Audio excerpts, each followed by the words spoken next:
y'all, I'm Ellen. We've been super inspired by our journeys of self-healing and discovery. And I'm Sam, and we want to share our experiences with you to help you get curious about yourself, reconnect, and get intentional about your life so you know what makes you happy. Welcome to Woo New, the podcast.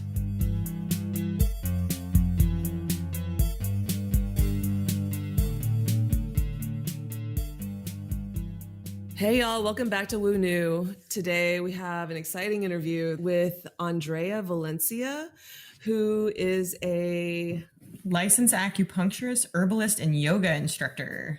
Thank you. I knew there was like multiple things and I knew I was going to butcher it. I know. Summing up under East Asian practitioner. She's so rad.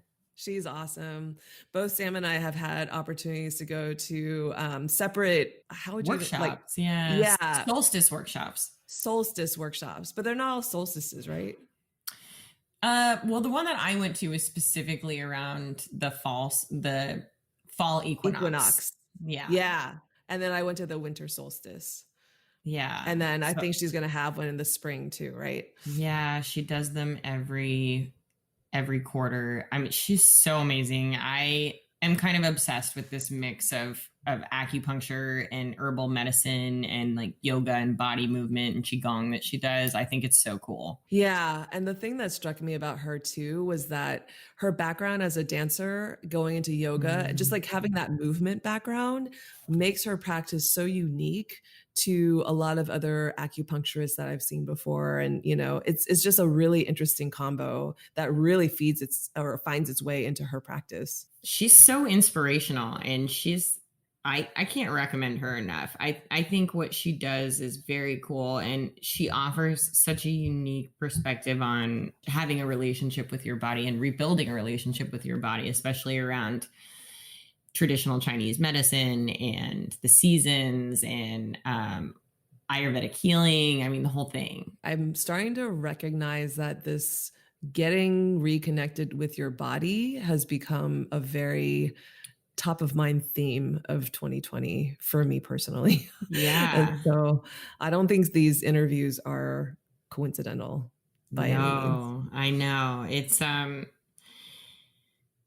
so important. And I feel like I've gone through this crazy journey where it was like, when I look back to where we were when we first left advertising and digital marketing, like I almost forgot. I was at a point where like my legs were numb. They had been numb for almost a year. And I just was living like that was totally normal. And now it's like, I cannot imagine living like that again. And I'm so thankful to have met and gotten to experience some of these gifts that people like Andrea are putting into the world. Yeah, it's pretty special.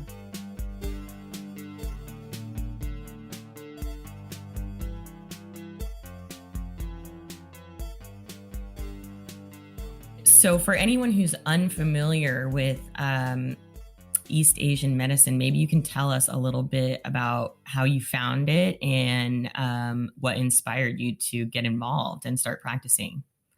What inspired me really was just like a roommate who pointed me in the direction of looking into acupuncture as like a realm of medicine that I could study. So at the time, I had finished my undergrad, which was in interpersonal communication and also a minor in dance. And I was getting my yoga teacher training my last semester there at SF State. Through that training was so amazing and so eye-opening. It really helped bridge my dance background with more Eastern philosophies and perspective. And I realized that the marriage between these two at that point in my life really influenced the way I was relating to my body and how empowering it felt to be more embodied, to connect to myself in a different way, but also just learn like what this organism is all about. And I started looking into specifically like trainings as far as like maybe physical therapy, chiropractic. And I looked into what the classes would entail in order to become certified in these fields. and just realizing that there was something missing. There was that Eastern quality that I was missing and the energetic quality. So my roommate then recommended, well, how about acupuncture? And it never occurred to me at the time that this would be the path I was on, which is why I always say that it was very serendipitous, very meant to be. It kind of showed up at the right time. And when I looked at the curriculum and what a training in East Asian medicine would entail, I had all the classes and all the things that I wanted to learn. Had you done that before? Like acupuncture or even delved into East At the Asian? time, no, not at all. Never. So I you went in barely cold. even knew what it was. Wow. And my roommate was doing community acupuncture in Echo Park. Like she was receiving? Yes. Oh, wow. So they knew about it. And wait, sorry to interrupt. Can we talk about community acupuncture? I'm like envisioning a whole room of people like giving each other acupuncture. Me too. I don't think I've ever seen or heard of that. Oh, it's so great. So community acupuncture, it originally started in Portland, Oregon, and in other parts too of the state, but Portland, Oregon really kind of structured community acupuncture so that it's a more affordable way to access the medicine, and you can go multiple times. What you do is you go in, you still fill out paperwork, but instead of seeing a practitioner one-on-one, you're in a room full of multiple people who are sitting maybe on recliner chairs or maybe laying down on the floor. There could be multiple practitioners, and everyone's just receiving treatment at the same time. Is there one acupuncturist just kind of going around? Sometimes it depends on how big the facility is. Usually there's two, just to be able to kind of hold space and kind of welcome multiple people, like a variety of people versus just a handful. Most are walk-ins, some take appointments, but the prices vary from like $20 to $50. Some are sliding scale.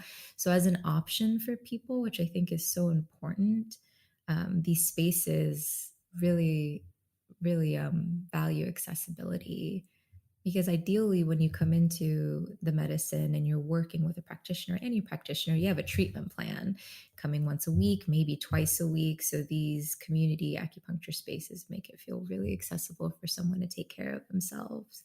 And it's simple. They just usually stimulate points from either like below the joints, like the knees, the elbows, ears, scalp.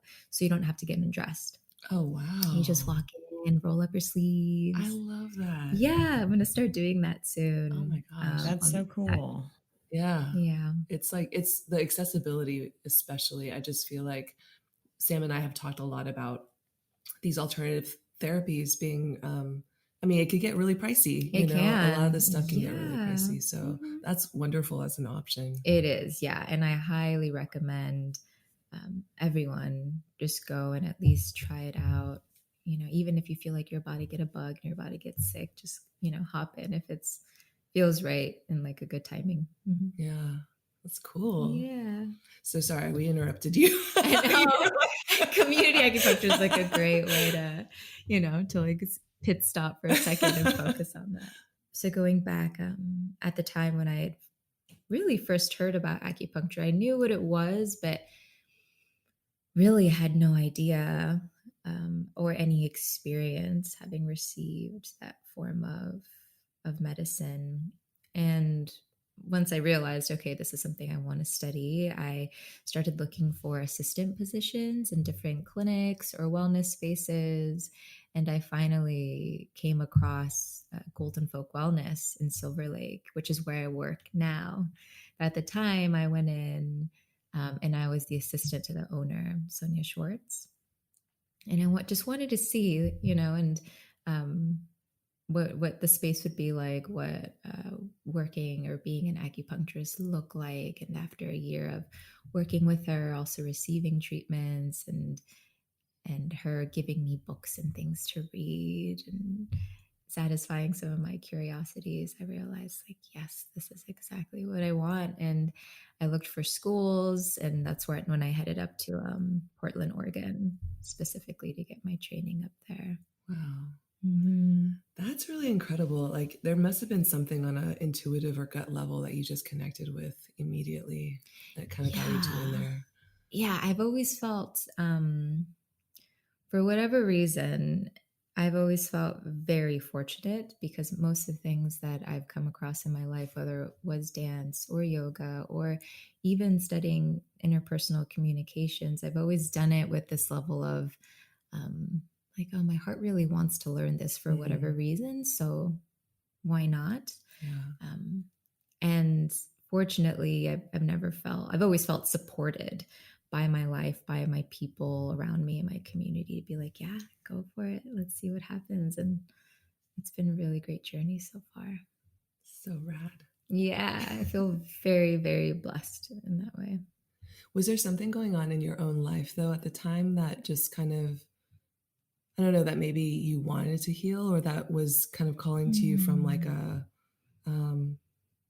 I was going to say physical, but maybe not even physical place, but just something that you were looking for? Because I always find that you always get pulled towards the things that you need to fix within yourself. And those are the things that you really want to learn, you know? Yes, that's like the medicine of, if you're familiar with the herb, oh, thank you. If you're familiar with the herb yarrow, yarrow is the medicine on a more like soul and spiritual level. Yarrow is the herb of the wounded healer.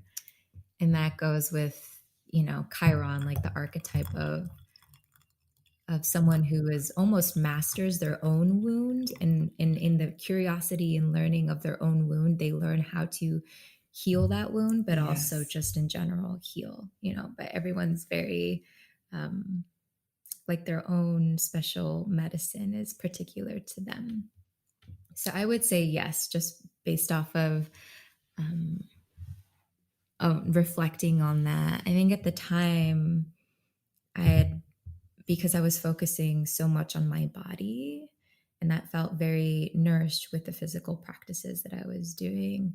And in the yoga teacher training, once I came across that Eastern philosophy of the way to look at life, of breath, of the chakras, and things started to become a little more energetic, my soul was a little excited about that. It's like, yes, I want to learn more about that. So to learn about meridians and elements, and even getting to a point in my studies where it's like, every element, where every organ system has a spirit. So we have multiple spirits and they have different functions and themes in the body. That started to really bridge this gap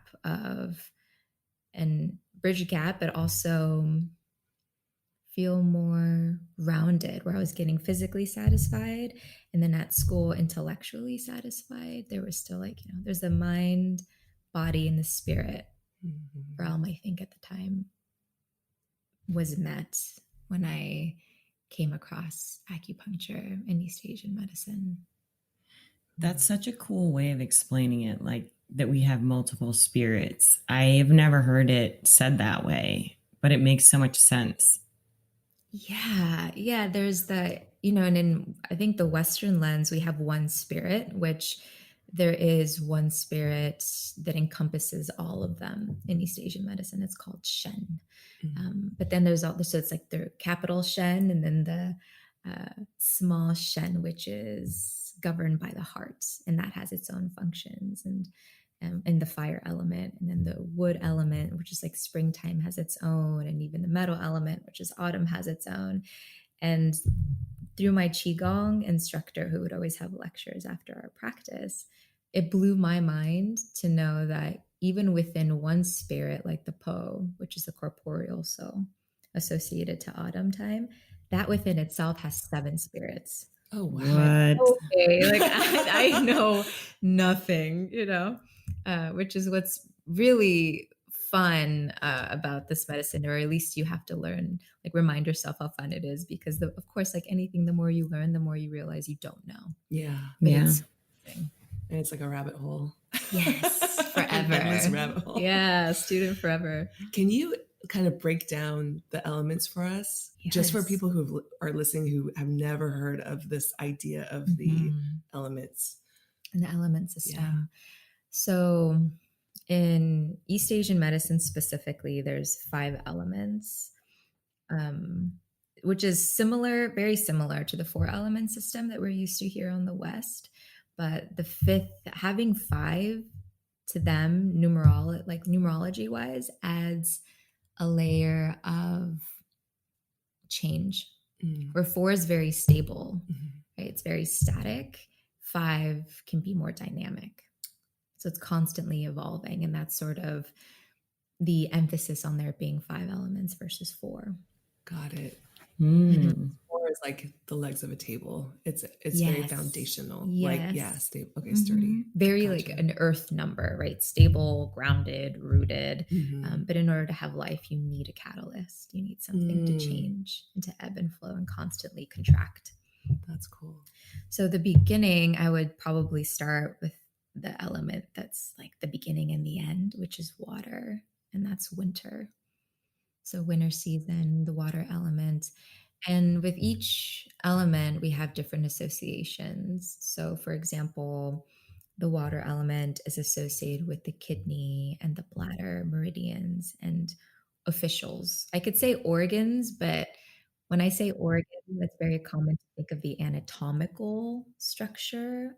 So that anatomical kidneys and bladder and their Western function, but it's really important and almost a little difficult to kind of rewire the brain in such a way where when we speak about specifically East Asian practitioners, when we talk about the organs, if your kidney chi is deficient or your kidneys are deficient, that your kidneys are probably fine. Your anatomical function is okay. It's just the patterns associated to these officials are out of balance. Mm-hmm. So it's the organ pair is kidney bladder.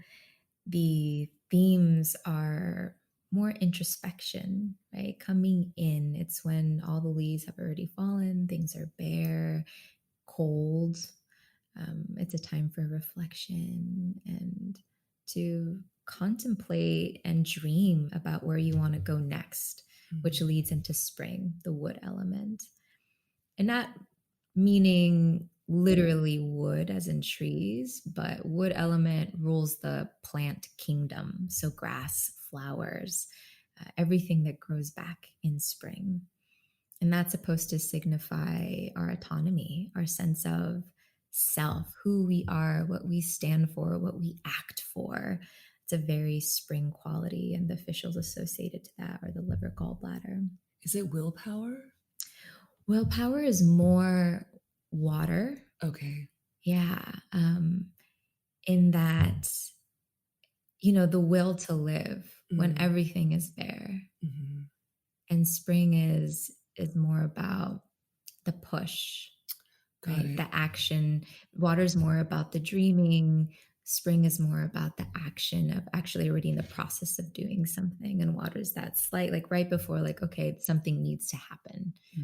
And then springtime, it's about giving it direction. So if someone comes in and for whatever reason, I'm having a really hard time deciding, I can't make up my mind, or I need support making up my mind, then I will consider like the wood element within their body and how it's functioning on what other patterns are presenting that could point to, oh, this element might be imbalanced. Oh, interesting. Yeah, so then I'll work maybe with like the liver, gallbladder, meridians, or the other elements that help support wood do its function. So how would you diagnose someone who came in who had an imbalance like that? How would you know, like, oh, your water element is imbalanced? Yeah, there are many 5-element way of structuring like protocols and treating someone really varies depending on the school of thought. There's like classical, there's Worsley, and there's different practitioners and teachers that approach it in many different ways. The way I approach it is, again, looking at the pattern. So if there is a water imbalance, that could just be even water metabolism. Like, are they able to really transform their water or hold in their water? Because of the kidney and bladder association, maybe they have frequent urination, or, going back to the willpower. maybe they feel so like low, and with their reserves, they don't feel like they have anything to kind of push back. Or Like because fatigue yeah, almost. fatigue can also be, it's so hard to speak about one specific thing because they Mhm. all the elements and all the organs interact to one another. So even if there is a water, let's say, imbalance, it could be because its mother, which is metal, isn't strong enough to produce water, to generate water. So it's trying to find the source or the Yeah. beginning of You the could be having issue. water Oh, like imbalanced presentation, but then it's the investigative work of asking specific questions and also getting to know the person to see, tracing back, like, okay, where's the root of everything? Because earth also controls water, it keeps it in check. So if water is getting too out of hand, is the earth element in this person, which is almost like the digestive function, is it strong enough or able to control water in the first place?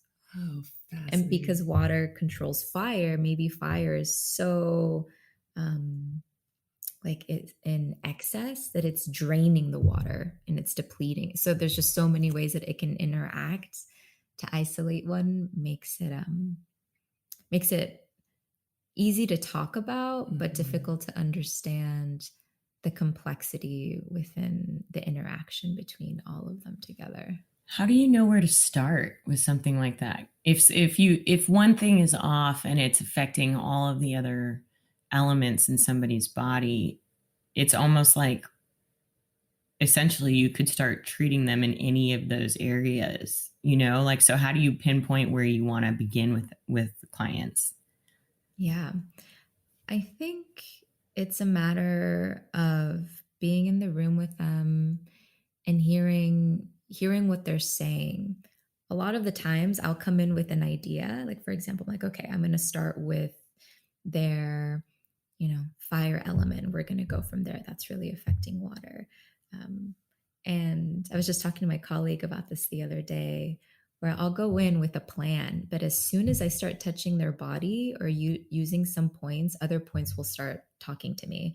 And I mean, talking to Oh, me, like just like coming to my mind. I'm like, oh, and a whole other different protocol shows up. I'm like, okay, whatever I was intellectually thinking about probably isn't the right way. I'm going to listen to my body because my body knows a lot better about what this body in front of me needs. so you do get kind of a gut sense or something kind of leading Yeah. you, that intuitive. Yeah. Yeah.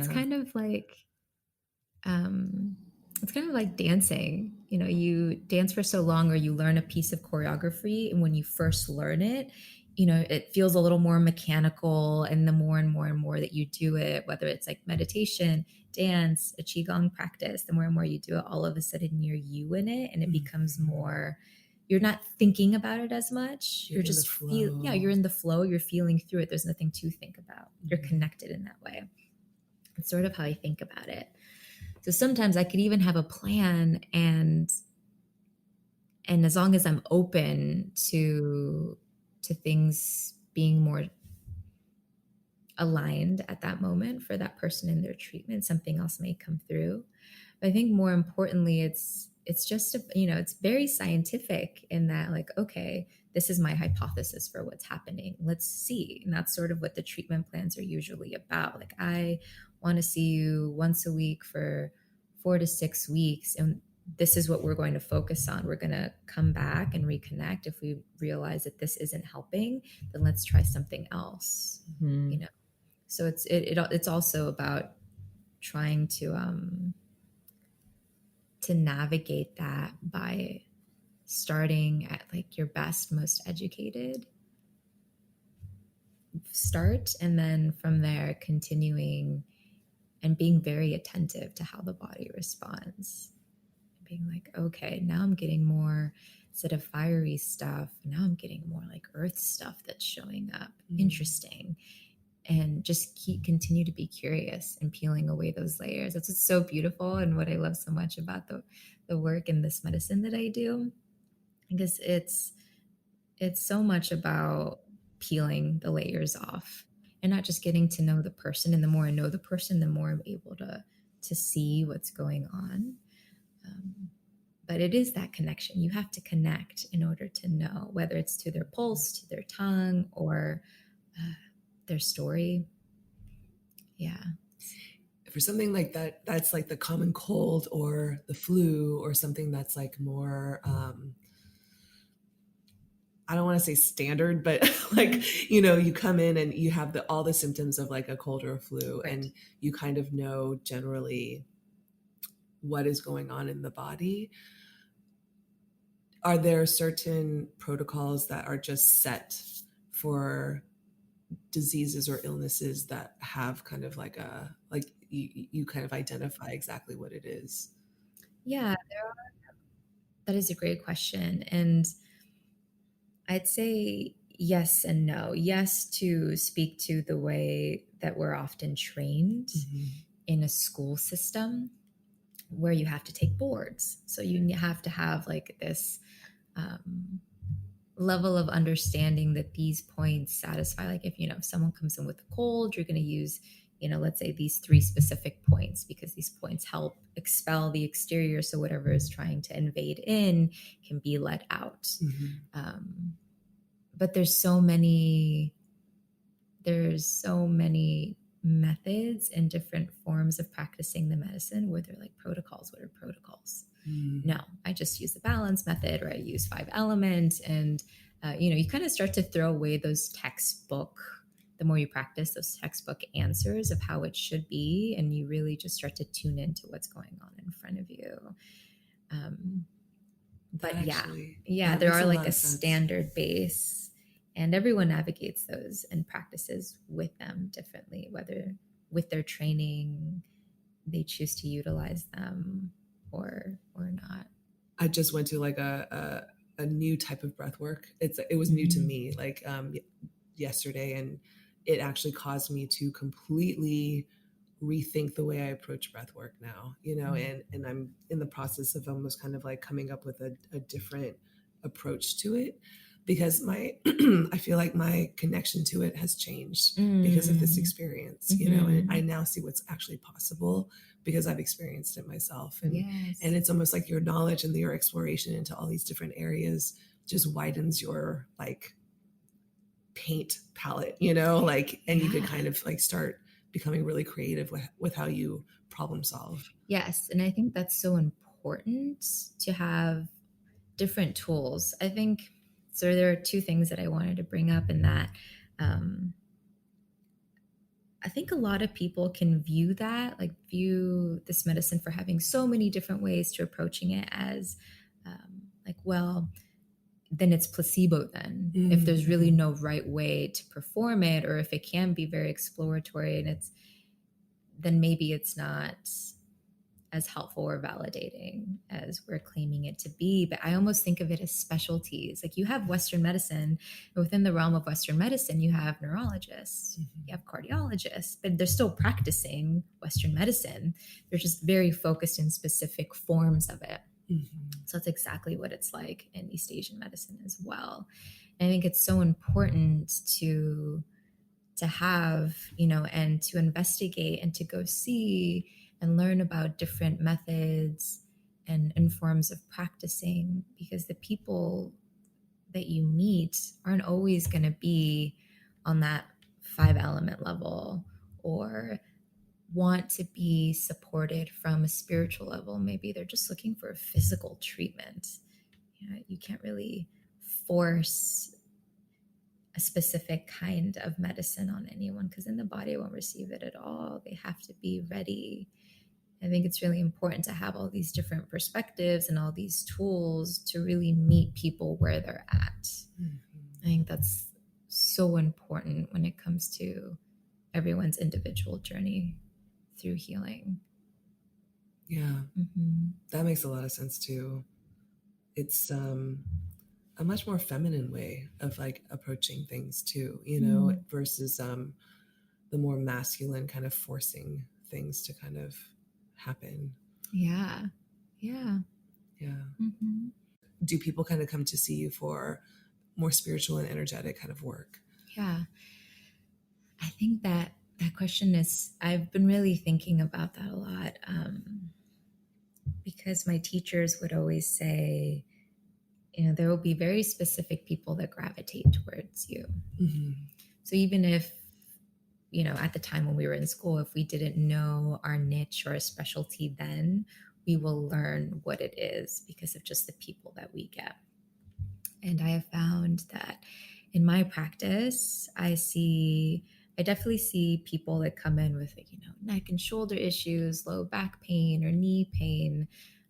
It's so common for people to see an acupuncturist with physical discomforts.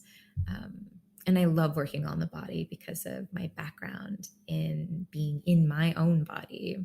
So I love it. I love working on athletes and my rock climbing friends and dancer friends. But I think a big part of the practice that I do is working on that like psycho-emotional level, on just generational traumas or patterns, cyclical ways of thinking. I also like to think of it as like urban ailments. So like stress and insomnia, but there's always deeper rooted neurological like ways of uncovering what's really going on, especially on an emotional level. And I see that a lot, as well as, people coming in with a cold. There's a lot of dryness in LA. Mm-hmm. Mm-hmm. And depending on where you practice, like in the Pacific Northeast, there's a lot of damp. There's a lot of damp and allergies and like mold and the weird things that happen when there's mold in the house or in the environment. So it's really interesting to be back in LA and notice like, oh, okay, a lot of people come in with somehow like their lungs are being affected, their metal element is being affected, and how it's manifesting. What's interesting? This is like literally just dawning on me right now as we're talking. I think in my mind, like East Asian medicine was just always an alternative to Western medicine. It's almost like binary in my head. Like if you don't want to go the Western route, go TCM or East Asian medicine. And it's so funny that, this is like one of those obvious things I didn't even like really realize until we're talking right now. But what you're describing is a lot of what we've been working with, which is, the connection between between the body and the spirit and the mind, right? And by treating the body in a certain way, you're also able to relieve a lot of the psychological or mental or emotional disorders that we may have too, that I don't think Western medicine even takes into account. They're like purely about the body. Like if you're feeling pain, here's a treatment. If you're feeling this, here's a treatment. Whereas people are coming to you for probably a physical ailment or something, but your resolution in that, the problem solving and the work that you do with them ends up being also very spiritual by nature, because that is just the nature of the work. Yes. Which I don't know why it didn't occur to me until just now, but yeah, it finally clicked in my head. I don't know. Well, it's so interesting that you brought up the mold example, because I followed this woman named, her Instagram account is Dr. Jess, but she, always posts about themes and things that she sees coming up with her patients. And one of them in Los Angeles at the end of last year was that all these patients were coming to see her who had seen, countless number of specialists for all these, crazy ailments that no one could pinpoint what was happening. And it turned out that it was all mold from where they were living, and that because all of these systems are so interconnected, it was just manifesting in different symptoms across all of these patients. But because Western medicine is so specialized and so focused in on, specific angles, no one was able to put those things together. So it makes sense. It makes me really excited about, TCM and East Asian medicine in general, because it feels like there's an answer to all these people who are suffering. Yeah. Right. There's definitely a different language. Mm-hmm. And the medicine stands on its own.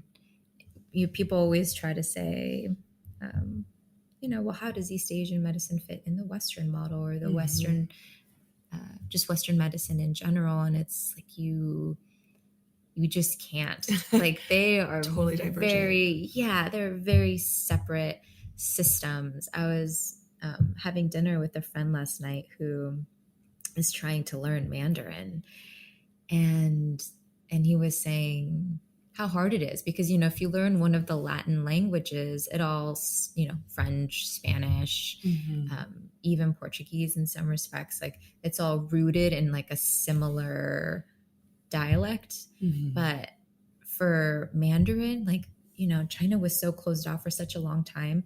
They didn't base their characters and their language off of anyone else. They made it themselves. Yeah. And I've heard that it's one of the hardest languages in the world to learn.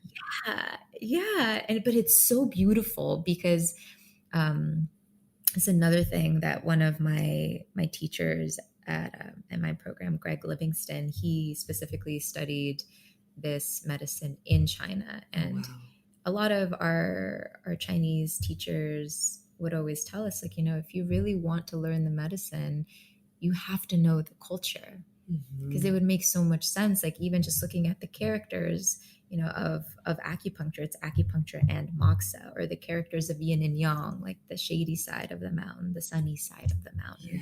It really starts to bring and speak to how this is like something of its own. It is just like Western medicine is its own thing. Chinese, the written language is so, it's pictorial, right? It like comes from like almost like hieroglyphics. And when I was studying Mandarin way back when I was younger and was forced to, I had a teacher who actually she was able to break down the characters for us. And so for an example, this example has stuck with me. The word for good is hao, and the character for good is comprised of two different elements. The left side of hao is the character for woman, and then the right side of hao is the character for a child or baby. Because when this language is being created, good meant having a partner and having a child, having a family. Oh, wow. It's really beautiful, right? It is so beautiful. It's very philosophical, and you're absolutely right. It's this practice. I'm now starting to see it just today, like literally in this conversation, just how broad it is, because you're not acting as just a doctor of the body or a physician of the body. You're acting also as a psychologist in a lot of ways. It's so holistic in that way that I'm actually curious how, because you do verge, it's like it spans both sides. What do your sessions actually look like with your client? Yeah, that's a great question. Like with a physical ailment, and then it's connected to something more psychological or emotional or mental. Yeah. That's I will definitely do my best to speak to that. It's sort of hard to kind of witness. Well, I have had the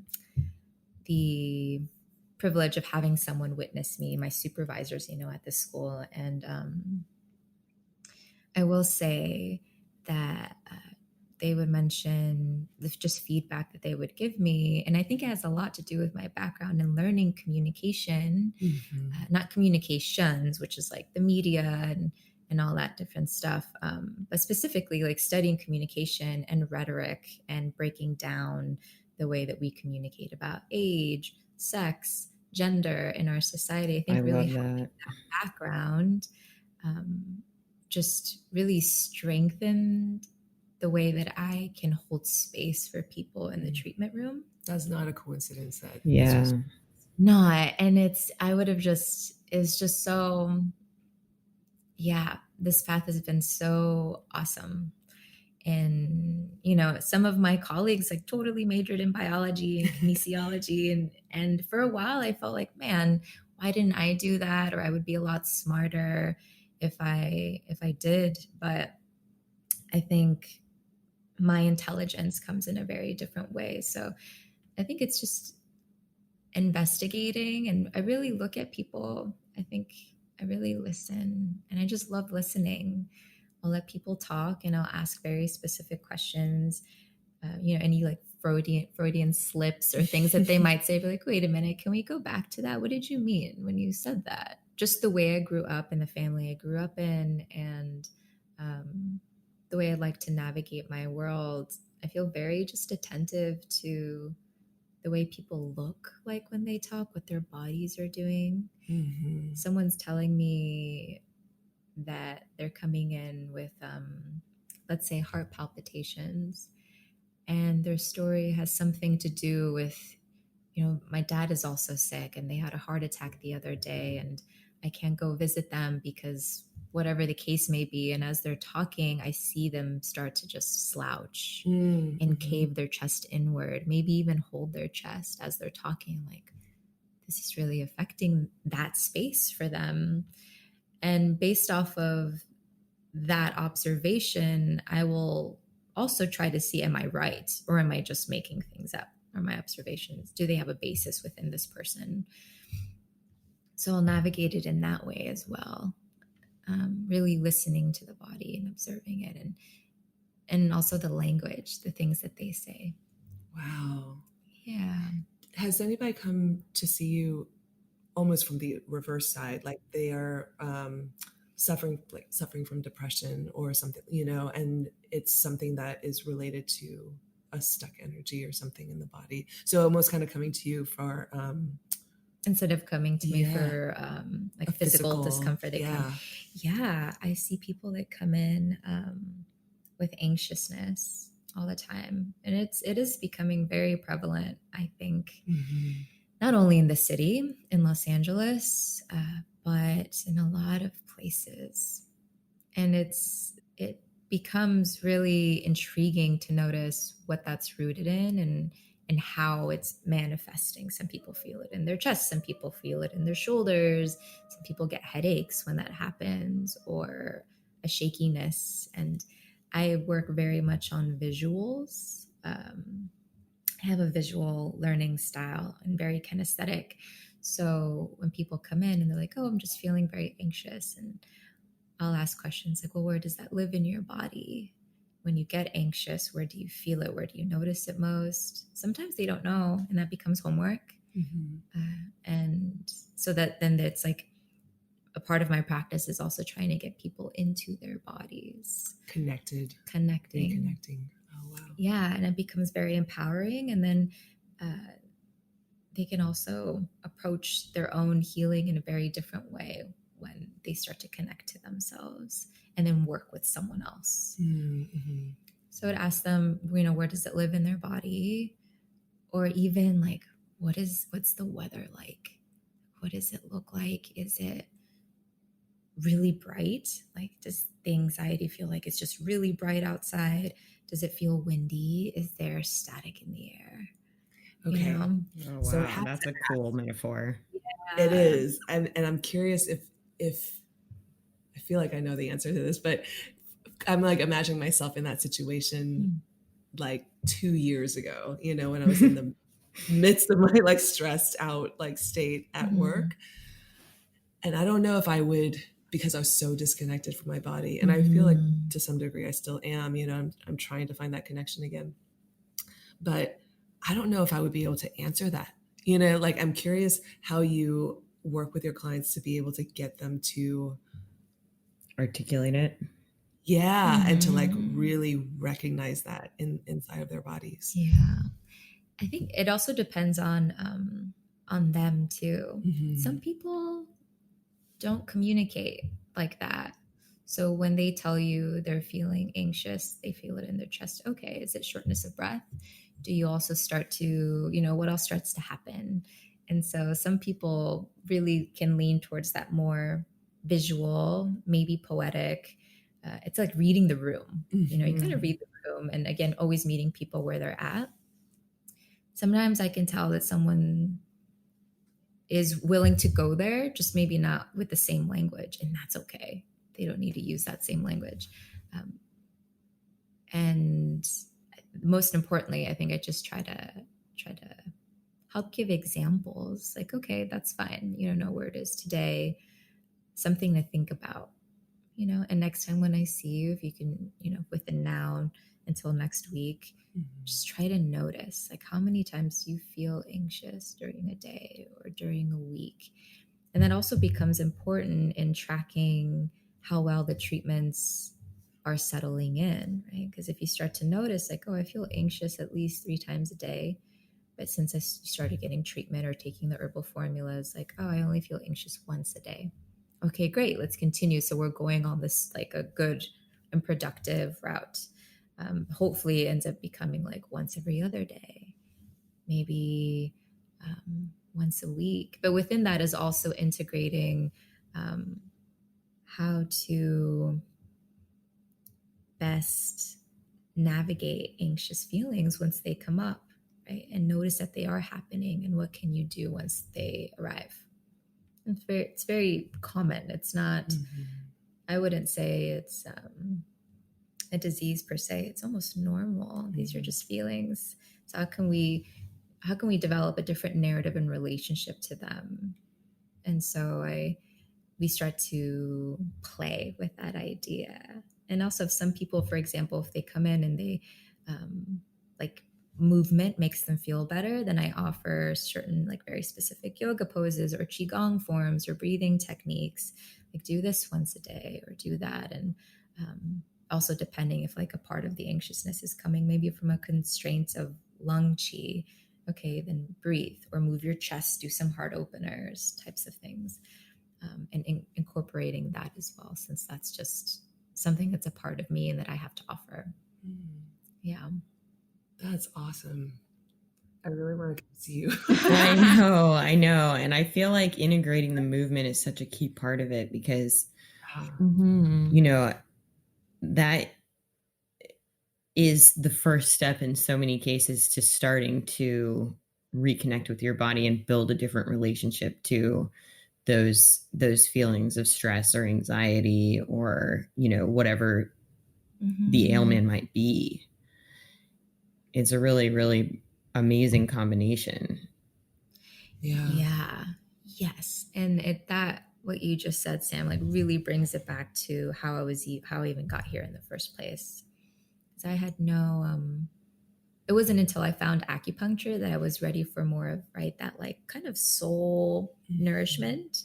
But I started really from my body, just purely dancing for joy. Like, I love dancing, and I did that in school, and choreographing things and doing performances, and that was really fun, and then dance became a way to communicate some things, and then I studied communication. And communication really then also became about, like, well, how can I move and speak to my soul? That, like, going back into the layers. And for me, that is my little a part of me, and one of, like, my little phrases that I put on my business card is, like, embodied medicine for the celestial soul.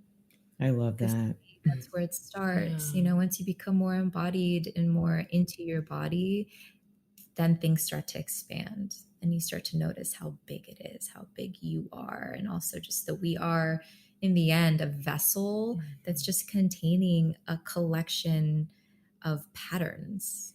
And my body, my, like, chi specifically chose to manifest in this pattern. And this table, a bird is a bird, a tree is a tree, but we're all, like, made out of the same stuff, and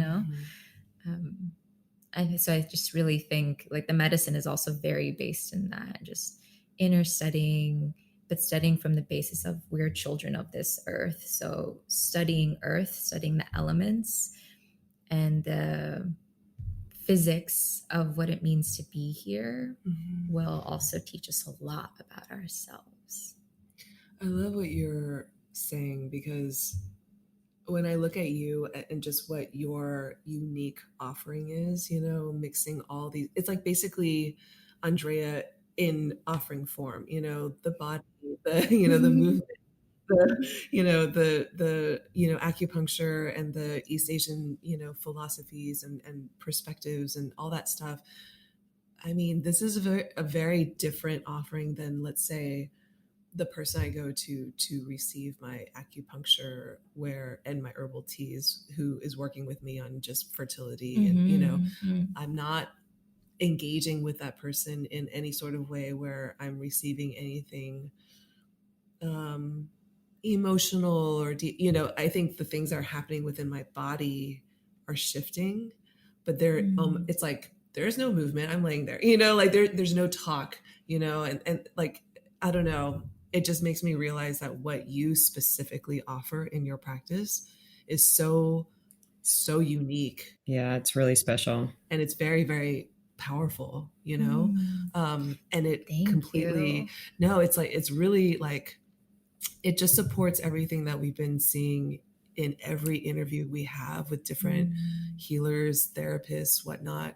Everybody has gone through some journey of finding out what it is that they uniquely offer. And they may have this one, you know, primary modality, you know, whether it's East Asian medicine, breath work, Reiki, you know, but they bring the rest of themselves and who they are into it. And that's really where the power is. It's not just in that one modality itself, you know what I mean? Which another aha moment for me. This like, holy shit, this is like really, really powerful. It's it reminds me, thank you, by the way, so much. Again, it's really hard to witness yourself a lot of the times, which is what's so beautiful about having community, about having friends and loved ones, just to be able to give you, like, to see you. So I really appreciate that. I feel very seen. Thank you so much. I saw this really cute post on Instagram that's like, imagine if Lizzo was like, man, Beyonce's already doing it, so why should I do it? You know, do it at all. Like 100%. Yeah, like there's so many other acupuncturists out there, and don't get me wrong, there's, of course, like we all go through waves of doubt, or what do I have to offer? Like, you know, and is it significant enough in comparison to someone else who practices in a different way or has a different specialty, or years of practice, you know? Yeah, I'm in my master Reiki training right now, and I find myself in that loop constantly. And I feel like all the time I'm like, oh my God, Ellen, but all these other women, they get like direct downloads and these really specific messages. And like, I see, I don't know, a Pink Floyd laser light show behind my eyes. Like, what's going on? Yes. Oh, yeah. I think it's so a part of my healing process, and a part of an old wound of mine, going back to like the wounded healer. One of them is communication, but the other is just like trusting yourself. Yeah. You know, and really just trusting your heart. And I feel like there are moments where I definitely doubt it, and there are moments like right now where I'm able to sit with you and reflect on my journey so far, and being like, man, listening to my heart this whole time has been led me to exactly where I needed to be. So why doubt it? It's just hard.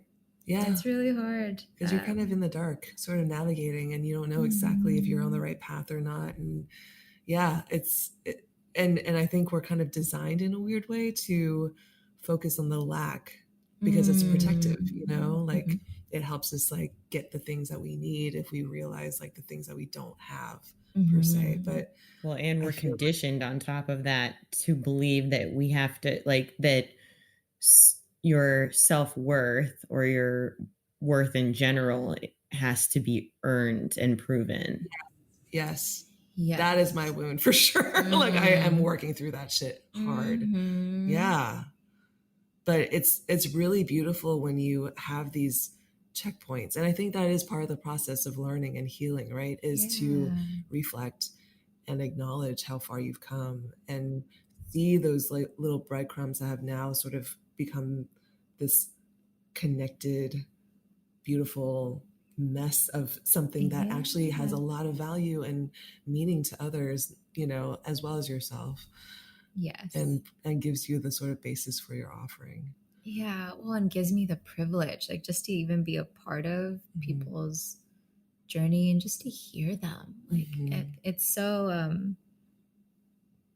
it's so rewarding for me and such a privilege and really humbling just to sit in front of someone and just listen to their story and where they are and where they want to go and the things that they struggle with and how human it is and how much everyone constantly teaches me, like, and reminds me like, oh yeah, I should be doing like neck rolls too all the time. Yeah. My shoulders, like why am I not doing that qigong practice for my lungs, and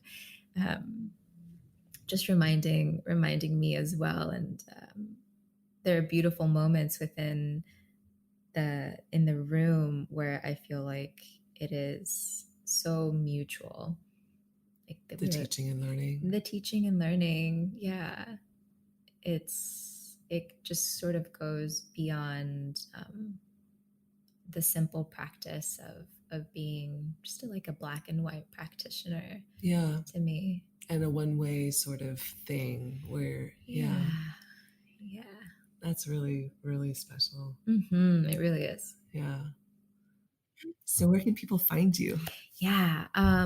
So I think Instagram is probably the best way for people just to know the offerings that I'm doing around town, whether it's the solstice or equinox workshops that I teach, but I'll also be doing community acupuncture, and I teach yoga classes around town. So Instagram is really great for just the current updates. And my handle is at ACU BY by Andrea, Andrea. And it's also my website. So acubyandrea.com. Awesome. If people want a reference for like what's fire cupping, what's gua sha look like, or an initial visit or herbal consultation. And that also makes it really easy to get a hold of me, just to shoot me an email if anybody has any questions about anything or wants to nerd out about something. I love it. Conversations. Yeah, it's so fun. Do you have an event coming up for like what is the next solstice? Like the spring, right? In March. Oh, in March. Yeah, I have something in the works. Haven't solidified the date with the venue yet. Okay. But March will be when I start kind of teaching again, and then slowly going to start implementing community acupuncture at People's Yoga in East LA. Oh, nice. So that's something, to look into. And then hopefully we'll be offering it in other places around town too, just to have that accessibility around. Yeah. That's incredible. So important. Yeah. Well, thank you so much for all the work that you do and just for being this like wealth of wisdom when it comes to, I mean, not just East Asian medicine, but just, I feel like life and following your heart and your gut and, just what a gift. Yourself. Yeah. It's really, really inspiring. Thank you too. Yeah. Thank you. Appreciate it. Music for Woo Nu is composed by Adam Miller.